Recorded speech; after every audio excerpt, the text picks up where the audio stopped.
Everyone, welcome to Apna Sapna JRF and welcome to this video. आज की इस वीडियो में हम कंटिन्यू करने वाले हैं अपना टॉपिक प्लांट हार्मोन, जिसमें हम पढ़ रहे हैं एब्सिसिक एसिड। चलिए वीडियो शुरू करते हैं।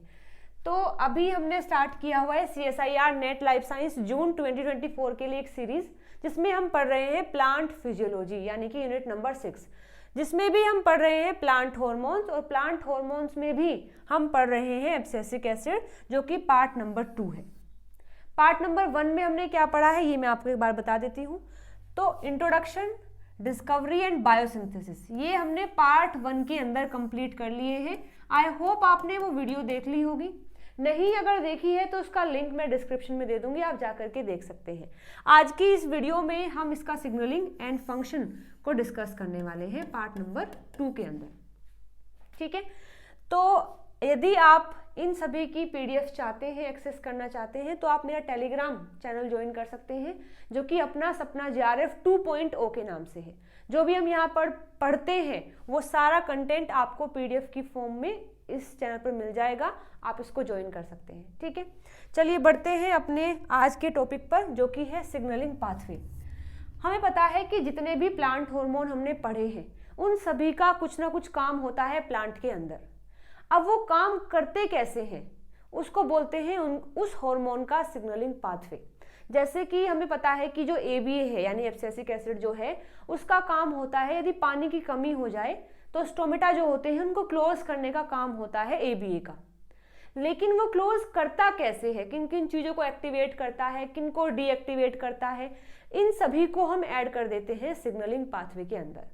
यहाँ पर हमें जरूरत होती है दो चीजों की, जो मेन है, स्टार्टिंग जहां से होती है, एक लिगेंड और एक होता है रिसेप्टर।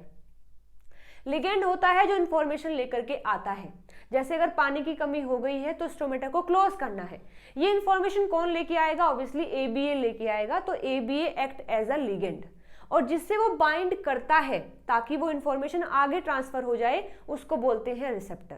तो यहाँ पर भी हम देखेंगे कि रिसेप्टर के फॉर्म में होता है, मतलब 3 रिसेप्टर देखे गए हैं ABA के लिए, जो कि है PYR, PYL एंड RCAR। और ये सारे रिसेप्टर क्या हैं? इंटरसेलुलर है, यानी कि सेल के अंदर होते हैं। ठीक है, हमने पढ़ा भी है कि कुछ रिसेप्टर होते हैं जो सेल की मेम्ब्रेन पर प्रेजेंट होते हैं, जबकि कुछ हार्मोन के रिसेप्टर ऐसे हैं जो कि सेल के अंदर प्रेजेंट होते हैं, या फिर न्यूक्लियस के अंदर भी प्रेजेंट होते हैं। क्या आप मुझे कमेंट करके बता सकते हैं कि कौन सा हार्मोन या फिर कौन कौन से हार्मोन ऐसे हैं जिनके रिसेप्टर मेम्ब्रेन पर प्रेजेंट होते हैं? हमने पढ़ लिया है, आप मुझे कमेंट करके बताएंगे। ठीक है, लेकिन ABA की अगर बात करते हैं तो ABA का जो रिसेप्टर है वो इंटरसेलुलर यानी सेल के अंदर होता है, इंट्रासेलुलर होता है। ठीक है, लिगेंड क्या होगा? ABA होगा। और सिग्नलिंग पाथवे यानी कि किस तरीके को अपनाया गया है अपनी इंफॉर्मेशन को पहुंचाने के लिए, वो होता है फॉस्फोराइलेशन एंड डीफॉस्फोराइलेशन, यानी कि फॉस्फेट को ऐड कर देना यानी कि फॉस्फेट को हटा देना। ये पाथवे यहाँ चलता है। जैसे अगर तुम्हें याद है तो ऑक्सिन के अंदर चलता है 26 प्रोटीजोमल डिग्रेडेशन पाथवे, यानी कि वहां पर जो भी चीजें नेगेटिव है, जो कि सिग्नल को एक्टिव नहीं होने देती है, उसको डिग्रेड कर दिया जाता है। लेकिन यहाँ ABA के केस में उसको डिग्रेड नहीं किया जाता है, डीफॉस्फोराइलेट कर दिया जाता है ताकि वो इनएक्टिव हो जाए। ओके, तो यहाँ 2 एंजाइम के रोल होते हैं, फॉस्फेटेज और काइनेज। जहां भी काइनेज वर्ड आता है इसका मतलब वो एंजाइम फॉस्फेट को ऐड करेगा यानी कि फॉस्फोराइलेशन करेगा, और जहां पर भी फॉस्फेटेज आ जाता है इसका मतलब है ये वो एंजाइम है जो फॉस्फेट को हटाता है यानी कि डीफॉस्फोराइलेशन कर देता है।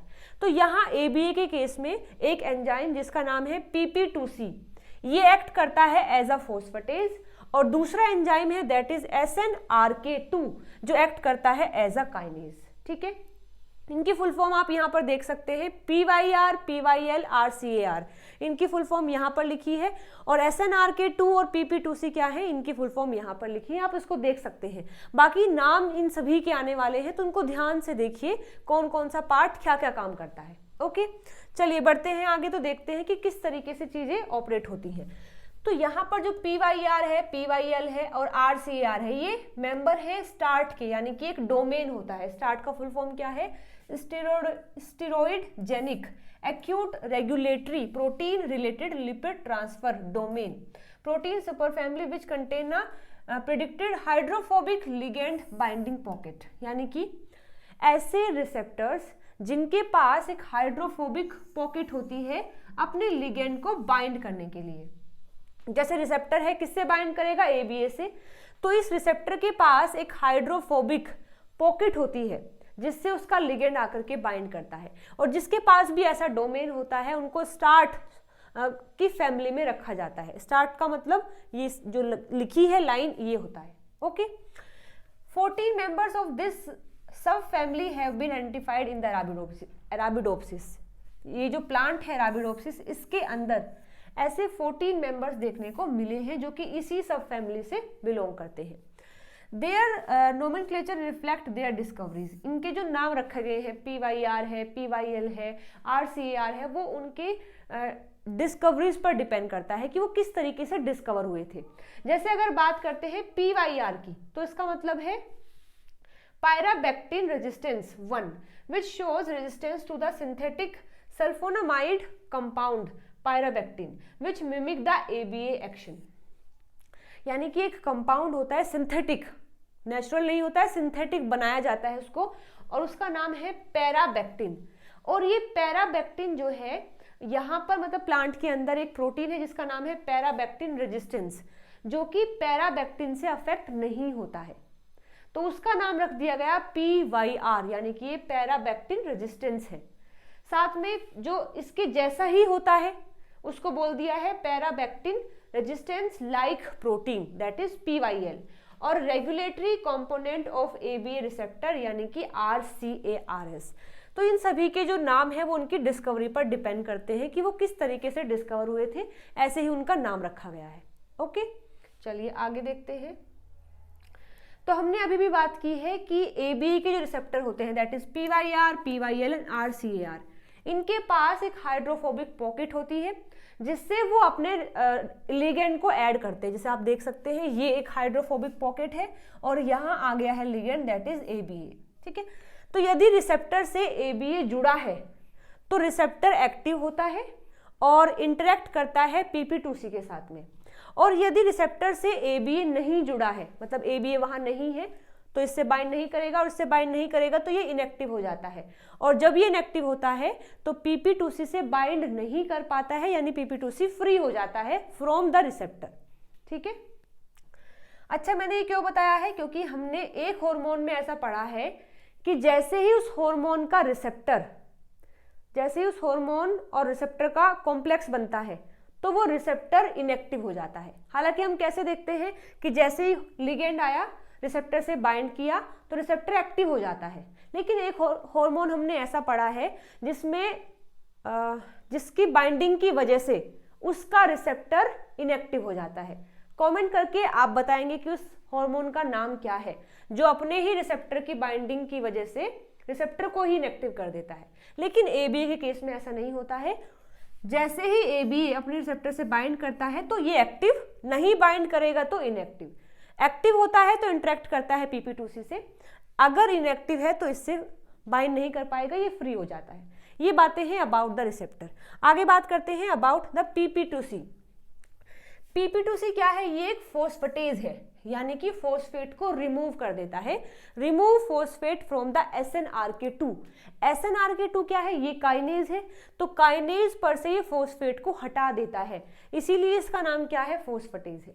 तो यदि ये PP2C जुड़ा हुआ है रिसेप्टर से तो ये इनएक्टिव होता है। ठीक है, यानी कि ABA और रिसेप्टर जुड़े हैं अगर, तो रिसेप्टर क्या है?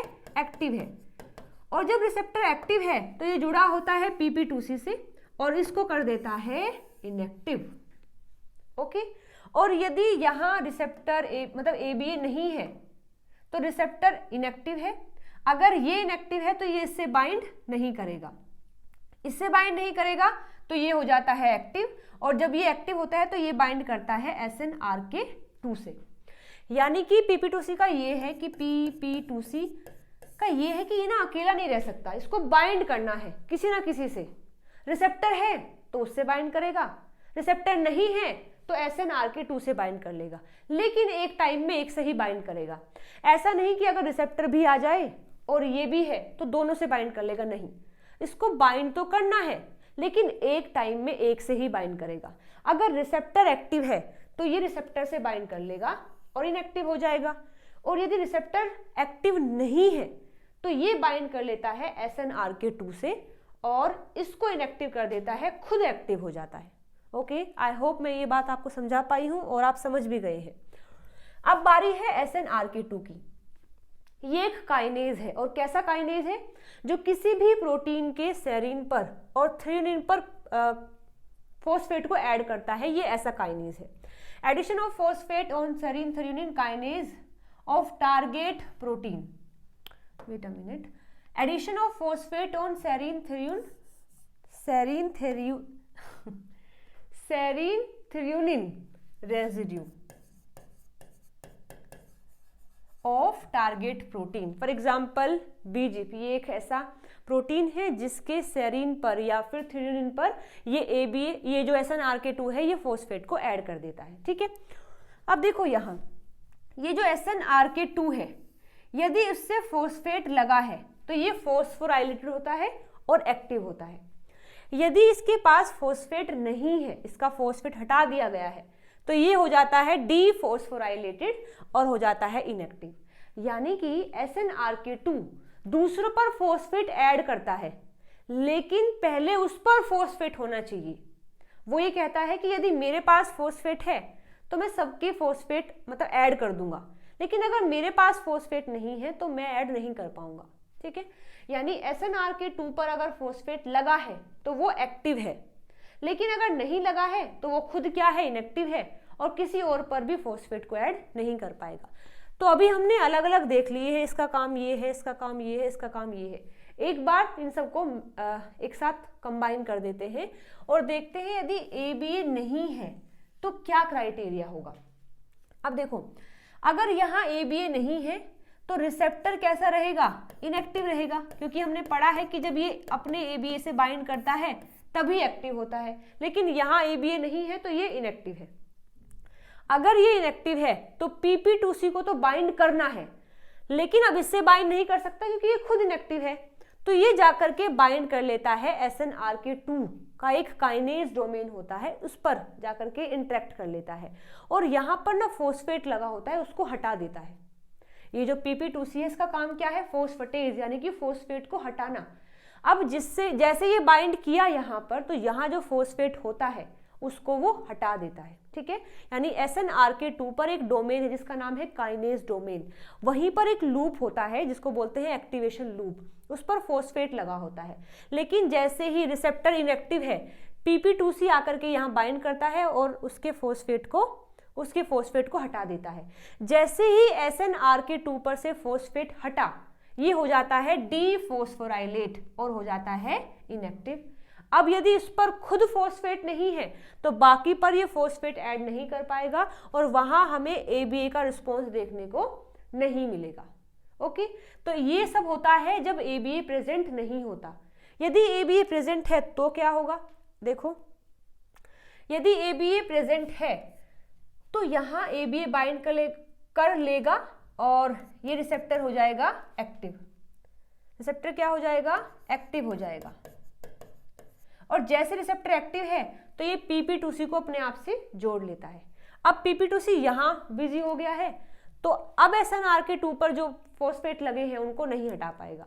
अब ये इसके पास खुद फॉस्फेट है तो अब ये खुश है, अब ये कहेगा कि मैं सब पर फॉस्फेट ऐड कर दूंगा, तो वहां पर ये एक्टिव होता है। तो जो BGP है, फिर जो अदर प्रोटीन्स है जिनकी रिक्वायरमेंट होती है, उन पर फॉस्फेट को ऐड कर देता है, ये एक्टिव हो जाते हैं, सारा काम चलता है और वहां पर ABA का रिस्पॉन्स देखने को मिलता है।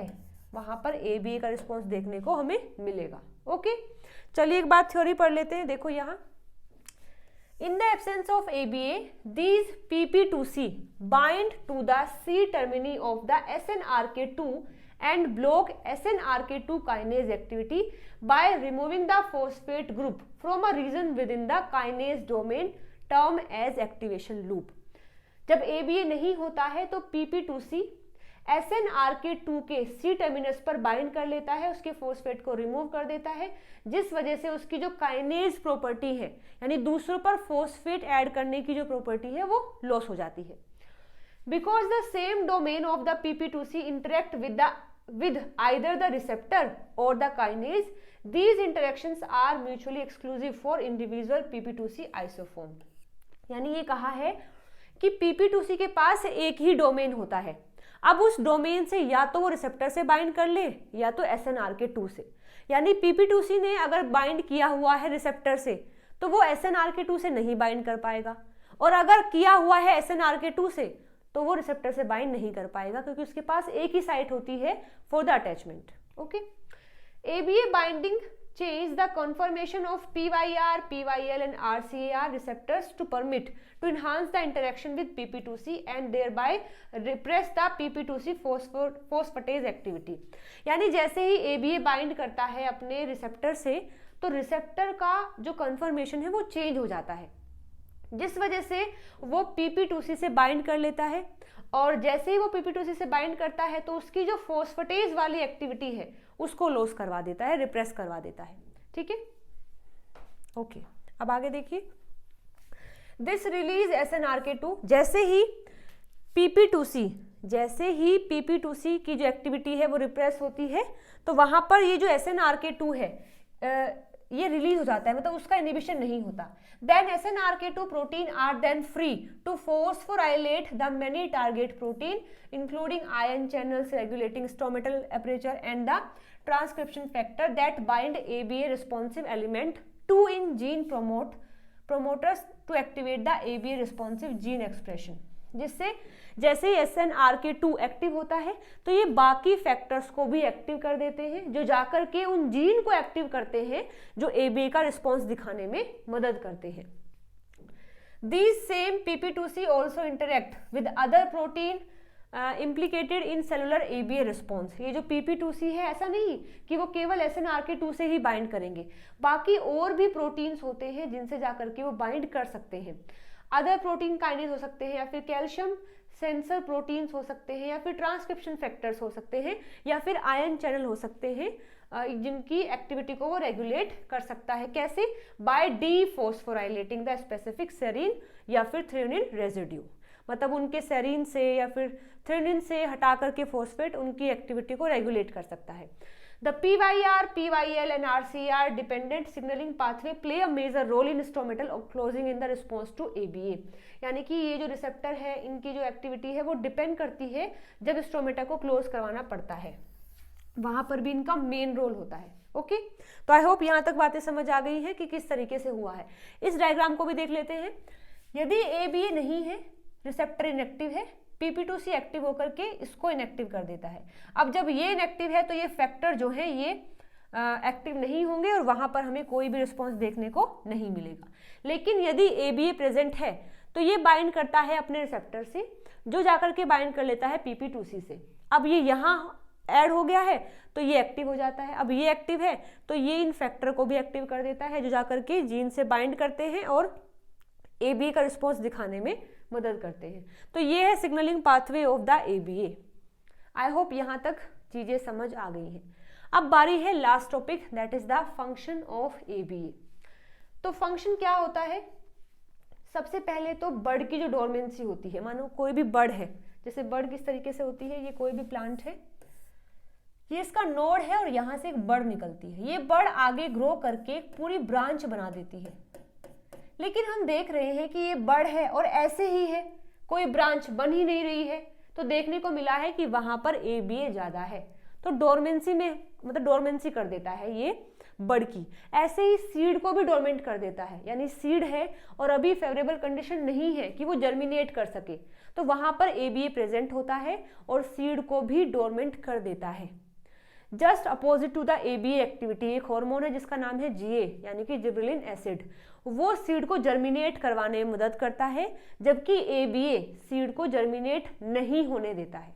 ठीक है, तो डोरमेंसी ऑफ बर्ड होती है और डोरमेंसी ऑफ सीड होती है। साथ साथ इनहिबिट करता है विविपेरी को। विविपेरी क्या होता है कि सीड अभी फ्रूट के अंदर ही है और वहीं से वो जर्मिनेट करना स्टार्ट कर देते हैं। इस चीज को भी ABA रोकता है। मानो अभी हम आगे देखेंगे भी, कोई भी फ्रूट है उसमें सीड है और वो सीड जर्मिनेट करना स्टार्ट कर दे तो उसका मतलब वहां ABA की कमी हो गई है। अब ABA नहीं है तो सीड ने जर्मिनेट करना स्टार्ट कर दिया है, ठीक है। तो ABA इनहिबिट करता है विविपेरी को, याद रखना है इनहिबिट करता है, ना कि स्टिमुलेट। और क्या करेगा, लीफ का सेनेसेंस करवाएगा, रूट की ग्रोथ करवाता है। यदि पानी का पोटेंशियल कम है, यानी आसपास अगर पानी कम हो गया है तो ABA रूट को बढ़ाता है ताकि रूट दूर तक फैले और जहां भी आसपास पानी है उसको एब्जॉर्ब कर सके। तो जैसे ही H2O का पोटेंशियल कम होता है उस दौरान ABA रूट की ग्रोथ को बढ़ा देता है, जबकि शूट की ग्रोथ को कम कर देता है, क्योंकि शूट अगर कम होगा लीफ कम होंगी, लीफ कम होंगी तो वहां पर लॉस भी कम होगा। तो ये सब काम भी ABA करता है। साथ में अच्छा हमने 2 बार लिख लिया है लीफ सेनेसेंस। इनहिबिट करता है स्टोमेटल ओपनिंग, यानी पानी की अगर कमी हो गई है तो स्टोमेटा भी एक ऐसा पोर होता है जहां से पानी का लॉस होता है। अब ऑलरेडी प्लांट के अंदर पानी की कमी है तो वहां पर स्टोमेटा को क्लोज करवाने में भी ये मदद करता है, या फिर ऐसा कह सकते हैं कि ओपनिंग नहीं होने देता है। साथ साथ यदि कोई स्ट्रेस हो गया है तो वहां पर उसको टॉलरेट करने में भी ABA मदद करता है। कैसे करता है अभी हम देखेंगे। तो ये कुछ फंक्शन हैं जो आपको याद रखने हैं ABA के केस में। इनमें से कुछ फंक्शन ऐसे हैं जिनको हमें डिटेल में पढ़ना पड़ेगा, जैसे कि हम यहाँ पढ़ेंगे विविपेरी क्या होता है और कैसे ABA इसको इनहिबिट करता है, साथ साथ डेसिकेशन का टॉलरेंस कैसे करता है, और third main function that is वो स्टोमेटा को कैसे क्लोज करवाता है। अब ये दोनों तो डिटेल में हम यही पढ़ेंगे इस वीडियो में ही, लेकिन स्टोमेटा की जो ओपनिंग और क्लोजिंग है ये एक अलग से बड़ा सा टॉपिक है, तो मैं इस पर एक अलग से वीडियो बनाऊंगी, उसमें हम इसको डिटेल में पढ़ेंगे। अगर यहाँ पढ़ेंगे तो ज़्यादा लंबी वीडियो हो जाएगी, ठीक है। चलिए तो देखते हैं कि विविपेरी, या फिर पहले बात करते हैं डेसिकेशन का टॉलरेंस कैसे करता है, यानी कि अगर कोई भी स्ट्रेस कंडीशन आ गई है तो किस तरीके से ABA मदद करेगा कि उसको टॉलरेट किया जा सके, ठीक है। तो देखो यहाँ एब्सिसिक एसिड यानी ABA is a plant hormone that regulate the expression of many late embryogenesis abundant protein, यानी कि जैसे ही कोई भी दिक्कत आती है तो ABA प्लांट के अंदर कुछ प्रोटीन को बनवा देता है जिनका नाम है लिया प्रोटीन, यानी कि लेट एम्ब्रियोजेनेसिस अबंडेंट प्रोटीन, लिया प्रोटीन बोलते हैं। ABA इज अ की हार्मोन इन डिहाइड्रेशन, यानी पानी की कमी हो गई है तो वहां पर ABA का रोल होता है, and its expression can be up regulate by exogenous ABA during the maize embryo development. और यदि कोई भी दिक्कत हो गई है, डिहाइड्रेशन हो गया है और प्लांट में ABA नहीं है, तो बाहर से भी अगर हम प्लांट को ABA देते हैं उस कंडीशन में तो भी ये मदद करता है उसके टॉलरेंस को लेकर के। अब ये प्रोटीन होते क्या हैं, लेट एम्ब्रियोजेनेसिस अबंडेंट जो लिया प्रोटीन्स हैं are group of hydrophilic proteins that protect plant from environmental stress specially drought, यानी कि अगर सूखा हो गया है, डिहाइड्रेशन हो गया है, उस दौरान ये लिया प्रोटीन प्लांट को उस कंडीशन में कोप अप करने में मदद करते हैं। They are found in organism such as plants, fungus and bacteria. ऐसा नहीं कि केवल प्लांट के अंदर ही मिलते हैं, ये फंगस और बैक्टीरिया के अंदर भी देखने को मिले हैं। जब इनके पास स्ट्रेस कंडीशन आती है, पानी की कमी हो जाती है, तो ये भी अपने अंदर लिया प्रोटीन की फॉर्मेशन कराते हैं ताकि वो उस कंडीशन में अपने आप को टॉलरेट कर सके, अपने आप को रेजिस्टेंट बना सके। LEA protein are mainly low molecular weight protein, largely disordered and thermostable protein होते हैं, यानी साइज में छोटे होते हैं, वेट भी इनका कम होता है और स्ट्रक्चर कोई फिक्स नहीं होती, इनकी काफी डिसऑर्डर्ड होती है, लेकिन ये थर्मोस्टेबल है, यानी अगर टेम्परेचर बढ़ भी गया है तो भी वहां पर स्टेबल रहते हैं।